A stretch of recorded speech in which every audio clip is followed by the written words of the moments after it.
La nature et la mission de l'humain sur la Terre. Par nature, l'humain est ce que nous pouvons appeler un fragment individualisé de la conscience cosmique. Et ce fragment individualisé de la conscience cosmique, donc du Créateur, s'incarne dans la matière. Lorsque ce fragment individualisé de la conscience cosmique s'incarne dans la matière, c'est ce que nous appelons humain, muntu en Kikongo. Donc, par fragment individualisé de la conscience cosmique, nous comprenons par là directement la notion du libre arbitre liée à la conscience individuelle de l'humain, ou sinon la conscience divine individualisée. Par la mission de l'homme sur la Terre, cela se résume par le fait que l'humain fait sur Terre ce que le Créateur fait à l'échelle de l'univers, puisque l'humain n'est que la réplique à petite échelle du Créateur. Et donc, l'ordre cosmique et l'ordre social doivent se marier.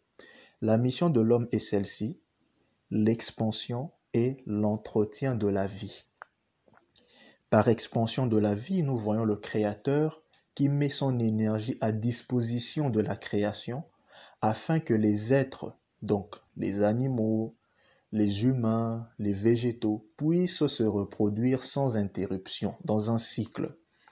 Et l'humain faisant la même chose, nous voyons directement la procréation. Le fait qu'un couple d'hommes et de femmes se mette ensemble afin de perpétuer l'espèce humaine. Par entretien de la vie, nous voyons la mise en place des conditions nécessaires afin que cette vie-là, nouvellement créée, puisse bénéficier des conditions nécessaires à son épanouissement, à son évolution, pour qu'à son tour, puisse disposer de la capacité de reproduire encore la vie. Donc, voilà la similitude, si nous pouvons le dire ainsi, entre le microcosme qu'est l'humain et le macrocosme qu'est le Créateur. L'expansion et l'entretien de la vie. Ce n'est qu'en cela que se résume la mission de l'homme sur la Terre. Et par sa nature intrinsèque, bien sûr, comme nous venons de le dire, l'humain n'est qu'un fragment individualisé de la conscience cosmique, donc un fragment individualisé du Créateur lui-même.